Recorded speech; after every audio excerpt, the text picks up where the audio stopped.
네, 오늘 이제 거래 관련된 내용을 가지고 좀 설명을 좀 드릴까 합니다. 실제로 부동산 같은 거 사고 팔고 하는 거래가 이루어지면서 거기서 이제 가격이 결정되는 거거든요.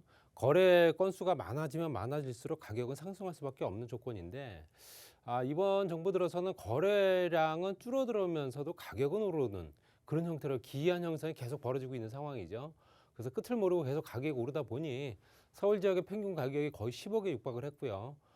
뭐 여러 가지 상황을 봤을 때도 현재 내 집 마련하기가 점점 더 어려운 상황이 돼버렸습니다. 쉽게 떨어지지 않는 게 부동산 가격이기 때문에 대외적으로 큰 충격파를 받거나 정말로 큰 일이 생기지 않는 한 이 가격대는 그대로 유지가 될 가능성이 큽니다. 계절적인 요인 때문에 가격이 좀 떨어지긴 했으나 실제적으로 이제 봄철 이사철이라든가 조금 더 분위기가 바뀌는 내년 시장 같은 경우는 실제적으로 조금 더 기대감이 더 큰 시장이다.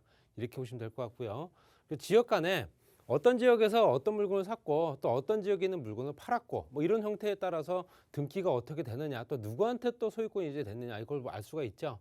부동산 거래에 대해서 분석을 좀 해봤습니다. 이건 2020년도 기준입니다. 실질적으로 1년 전에 통계를 잡을 수밖에 없는 거고요. 이제 올해 통계는 이제 내년 정도에 나온다 보시면 될 것 같습니다. 그래서 2020년도 12월 기준에 전체 부동산 등기 거래가 이루어진 건수가 7,700만 건입니다. 7,712만 2천 건 정도 되고요.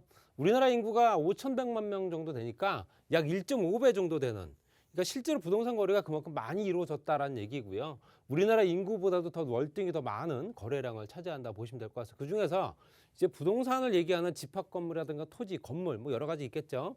집합 건물이 25.3% 정도를 차지하고요. 토지가 65.4% 정도, 굉장히 많은 거래량을 나타내고 있습니다. 그리고 건물이 9.3%인데요. 집합 건물 같은 경우는 구분 소유가 가능한, 구분 등기가 가능한 물건들이고요. 뭐 대부분 다 공동주택이다 보시면 될 것 같습니다. 그래서 아파트라든가 다세대, 연립주택 뭐 이런 거나 상업용 건물까지 다 포함된 거고요. 토지는 부속 건축물이 없는 그냥 토지를 얘기하는 겁니다. 그래서 토지 거래량이 그렇게 많았다. 65.4% 정도 차지하기 때문에 실제적으로 이제 토지 거래량이 월등히 높아졌다는 얘기는 토지에 대한 기대감이 그만큼 높았다는 얘기고요. 뭐 지난해부터 있었던 뭐 레이치 사태라든가 이런 것들이 대부분 다 토지에 관련된 그런 또 부정부패였기 때문에 어느 누구도 이제 관심을 가질 수밖에 없었던 상황이 됐다라는 얘기고요. 건물 같은 건 집합 건물과 달리 이제 건물 전체 소유자가 바뀌는 경우가 있습니다. 이제 건물 한 동, 그러니까 우리가 얘기하는 건물 하나를 다 새로 매입을 하는 경우도 있고요. 그래서 단독주택이라든가 소형 빌딩까지 다 포함돼서 꼬마 빌딩이라고 하는 이런 것들 다 포함됐다. 이렇게 보시면 될 것 같습니다. 그래서 실제로 통계를 보게 되면 우리나라 인구보다 더 많은 거래가 이루어졌던 게 2020년도 12월 기준이다. 보시면 될 것 같고요. 그럼 17개 이제 광역시 도별로 봤을 때 과연 어디가 가장 많이 거래가 이루어졌는가? 이제 단연컨대 경기도입니다. 경기도가 1,430만 건 정도 되고요. 18.5% 정도 됩니다. 그 다음이 이제 경상북도가 희한하게 830만 건 정도가 이제 거래가 이루어졌습니다. 제가 봤을 때는 경기도 지역에서는 이제 집합 건물이라든가 아니면은 실제적인 건물들 뭐 이런 뭐 또 구분 소유가 가능한 아파트 단독 다세대 이런 것들의 거래 이루어진 것 같고요. 경상북도 같은 경우는 현재 60%가 넘게 차지하고 있는 토지, 그 토지가 들어간 것 같습니다. 그 토지 거래량이 좀 많았다라고 보시면 될 것 같고 전라도나 경상도나 이런 지역들, 특히 이제 비도시 지역이면서 조금 도시화가 안 된 지역들의 거래는 대부분 다 집합 건물보다는 토지가 주로 이루어진다. 그렇기 때문에 그 비율이 굉장히 높게 차지하고 있다는 얘기고요. 서울시는 642만 건 정도 되고요. 8.3% 정도 차지합니다. 뭐 당연히 이제 아파트라든가 뭐 주택에 관련된 내용일 테고요. 건물도 포함됐고요. 그다음에 이제 충청남도, 뭐 전라북도 해가지고 쭉 맨 아래까지 보게 되면 49만 건 차지한 세종시가 이제 맨 마지막을 차지하고 있고요. 2020년도 12월 기준이다. 그러면 경기도권이 가장 아파트, 특히 이제 집합 건물이라든가 구분 등기가 가능한 소유 건물 이런 것들이 거래가 많이 이루어졌다라고 통계가 나와 있다. 이렇게 보시면 될 것 같습니다. 그래서 서울 같은 경우는 어떤가 봤더니요. 송파구가 가장 많습니다. 41만 건 정도, 42만 건 정도 보시면 될 것 같고요. 6.5%. 뭐 당연히 단언컨대 이건 당연히 아파트겠죠. 그다음에 이제 강남구, 그다음에 6.1%, 그다음에 서초구. 지금 현재 강남 3구는 다 들어가 있습니다. 그래서 강남 3구 거래가 가장 많이 이루어졌던 해가 2020년도 12월 해고요. 요때 이제 손바뀜이 일어나면서 이제 주인들이 많이 바뀌었던 시절이다 보시면 될 것 같고, 그 다음에 이제 금천구, 도봉구, 강북구 이런 순서입니다. 그랬을 때 실체적으로 지금 현재 조금 뭐 부각이 되고 있는 지역들 조금 더 저밀도 고밀도 개발보다는 저밀도 개발을 진행하고 있는 지역들, 이런 지역들 금천구라든가 도봉구라든가 강북구 이런 지역들, 이런 지역들이 대부분 다 이제 새롭게 조금 더 떠오르는 지역이다 보니까 이런 지역도 이제 현재 부동산 등기 현황들이 봤을 때는 뭐 다세대 주택이나 다가구라든가 이런 것들, 뭐 재개발 이슈에 따라서 재개발이 이루어질 지역, 예정 지역들, 이런 지역들의 투자들이 굉장히 많이 이루어졌기 때문에 그러면서 이제 이런 등기 건수가 많이 늘어날 수밖에 없었다 보시면 될 것 같고요. 그래서 실제적으로 보시게 되면 전체적으로 보더라도 이제 그 강남구가 이제 줄을 이뤘고요. 그 다음이 이제 강서구, 노원구, 영등포구, 은평구, 마포구 이런 형태로 우리가 따라가고 있는 형태의 지역들 보게 되면 예전부터 있어 왔던 뭐 선도하는 역할을 하는 지역이 대부분 다 강남이 지역에 있는 강남 3구, 그 지역을 따라가고 있는 지역들이 대부분 다 이제 비강남권에 있는 뭐 한강변 주변이라든가 이런 지역들이 따라가고 있다 보시면 될 것 같고요. 그래서 이런 형태가 앞으로도 계속 또 이루어질 가능성이 있지만 물론이 얼마가 있느냐 또 이게 중요하겠죠. 이런 것들이 이제 앞으로 또 추가적으로 또 공급량이 얼마나 늘어날 수 있는가, 이것도 좀 지켜봐야 되는 필요가 있고요. 이거는 이제 그러면 현재 소유자가 과연 어떤 사람들이 이제 이 부동산을 취득을 했는가? 당연히 내국인이 많죠. 우리나라 국내인들이죠. 국내인들 5,658만 건 정도에서 73% 정도 되고요. 또 지자체, 국가에서 또 소유권을 넘겨받은 경우도 있습니다. 이거는 1,246만 건 정도 되고요. 이거 같은 경우는 공공주도 개발 사업을 진행하면서 현재 공공주도 개발 사업을 할 때는 토지를 매입을 해야 되기 때문에 그런 과정이라든가 아니면 현재 3차 현재 광역교통망 개발 계획을 통해서 국가 간선망이라든가 그 기본적인 도로망들 또 철도망들이 또 새롭게 펼쳐진 지역들이 워낙 많아졌죠. 그러면서 그 부지들을 이제 또 매입한 경우 여러 가지가 이제 복합적으로 작용하면서 국가 지자체가 1,246만 건 정도 되고요. 그다음에 이제 법인이 이제 소유가 된 건수를 보게 되면 582만 건, 그다음에 비법인이 109만 건, 외국인이 16만 건, 그다음에 재외국인이 3만 건 정도 된다 보시면 될 것 같아요. 그래서 내국인들이 대부분 다 이제 거래를 했다라고 뭐 당연한 뭐 수치일 거다 이렇게 보시면 될 것 같고요. 그다음에 서울시 같은 경우는 어떤가 봤더니 서울시도 현재 83.6% 정도는 이제 내국인들이 대부분 다 이제 소유를 하거나 소유를 했다가 다시 팔거나 거래가 이루어진 거죠. 이제 실제 등기 건수가 어떻게 되냐. 그다음에 이제 법인입니다. 법인이 9.7% 정도 되는 한 6만 2천 건 정도 되고요. 그다음에 국가 지자체가 현재 33만 건 정도 됩니다. 62만 건이 이제 법인이고요. 국가 지자체가 한 33만 건 정도 돼서 5.2% 정도. 외국인이 그다음에 이제 외국인이 차지합니다. 외국인이 이제 3만 7천 건 정도 되는데요. 뭐 실제로 외국인이 이제 그 국내 특히 이제 서울시에 있는 부동산 취득을 많이 했습니다. 그래서 실제로 그 거래 건수가 보더라도 네 번째를 차지할 정도로 굉장히 많이 차지하고 있다. 이 중에서도 중국인들이 대부분을 차지한다라고 뭐 얼마 전에 제가 방송을 통해서 말씀드린 적이 있기 때문에 중국인이 대부분이고 나머지는 외국인들이 이제 그만큼 서울시에 있는 토지들뿐만 아니라 부동산 취득에 열을 올리고 있다 이렇게 보시면 될 것 같고요. 그래서 소유자별로 봤을 때 이건 구별로 나눈 겁니다.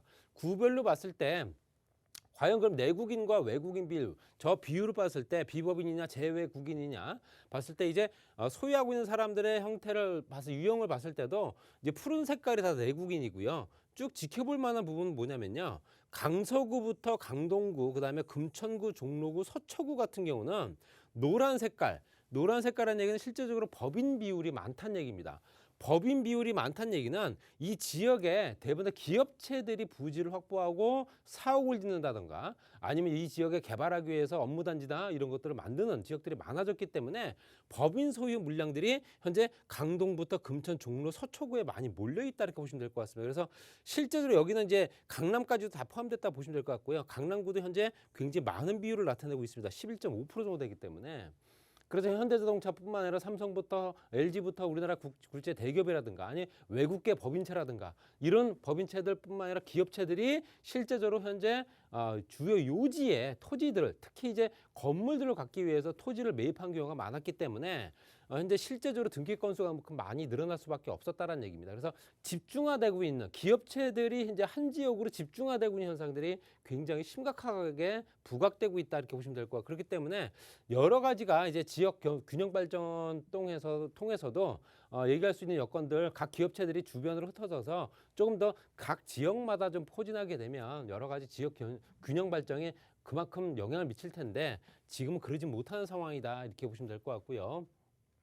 그 다음에 실제적으로 수도권이나 비수도권이나 봤을 때 매수하는 매도 비율, 그러니까 실제적으로 광역시별로 했을 때 매도를 하는 비율과 매수하는 비율, 사들인 비율과 판 비율을 봤을 때 왼쪽 편에 있는 게 이제 매도량입니다. 그다음에 오른쪽에 있는 게 매수고요. 이거는 광역시 도별로 했을 때 경기도부터 해서 세종시까지 쭉 나와 있는 건데요. 현재 경기도에서 현재 매도, 이제 물건을 파는 입장에서 봤을 때는 거의 500만 건에 육박을 하는데요. 사는 것도 거의 500만 건 육박을 합니다. 그러니까 사고 팔고 하는 비율이 거의 비슷하다 보시면 될 것 같고요. 그러니까 결론적으로는 현재 경기도에 물건을 갖고 있던 사람들이 팔고 다시 또 경기도에 있는 지역의 물건을 또 취득을 한다. 이런 개념입니다. 그렇기 때문에 당연히 경기도권에서는 거의 현재 매도 매수량이 비슷하고요. 그다음에 서울시 같은 경우는 매도량보다도 매수량이 많습니다.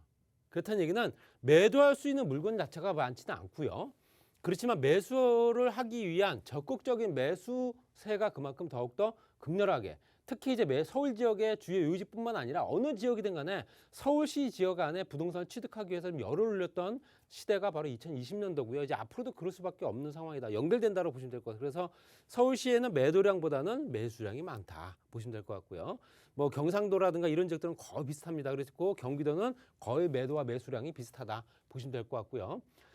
그리고 이제 수도권이냐 비수도권이냐 따졌을 때 수도권 지역에 서울, 경기, 인천까지 포함시키고 아까 말씀드린 건 서울이고요. 이건 수도권 지역 같은 경우는 현재 비수도권이 노란색, 그다음에 수도권이 파란색입니다. 봤을 때는 매수하는 걸 봤을 때는 수도권 지역이 931만 건 정도 되고요. 45.6% 정도 되고요. 그다음에 비수도권 같은 경우는 매수를 1,111만 건 정도 했습니다. 그러니까 실제적으로 비수도권 지역에 더욱더 많이 현재 매수를 했다는 얘기고요. 서울, 경기, 인천 지역은 실제로 사고는 싶어도 진입하기 어려운 가격이 됐기 때문에 비수도권 지역으로 조금 더 매수세가 몰려갔다 보시면 될 것 같고요. 매도 같은 경우는 거의 비슷하죠. 말씀드린 대로 현재 매수와 매도가 거의 비슷해서 54.4%와 58% 정도 되기 때문에 거의 근사치고요.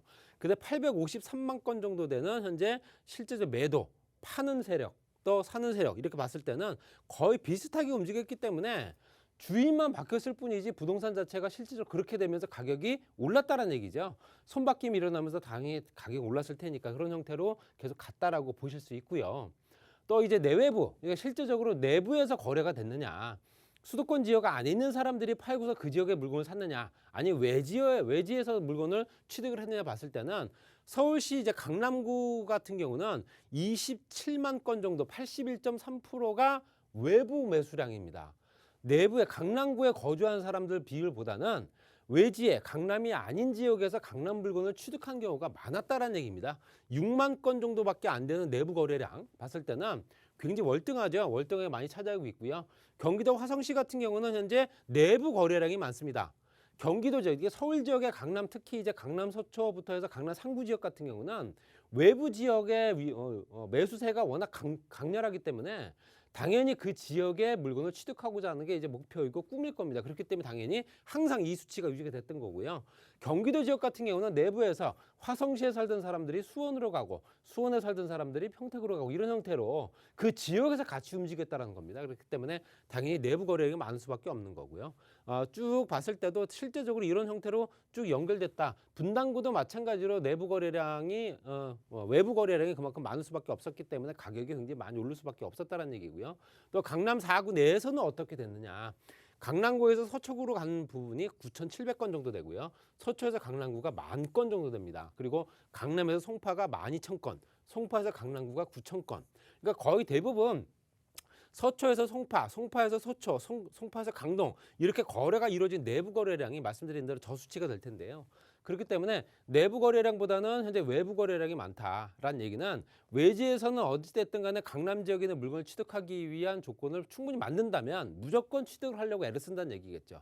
당연히 돈이 될 수밖에 없는 지역이기 때문에 어떤 지역이 먼저 돈이 되고 빠르게 가격이 오를 수 있는가는 벌써 이민들이 다 알고 있는 상황입니다. 그렇기 때문에 이런 것들이 앞으로 2020년도 시장에도 크게 작용을 하면서 여러 가지 역할들을 분담한 지역들별로 봤을 때 가격이 굉장히 들쑥날쑥하겠지만 우상향으로 조금씩 더 오를 가능성이 있다라고 좀 예측하면서 정리하겠습니다.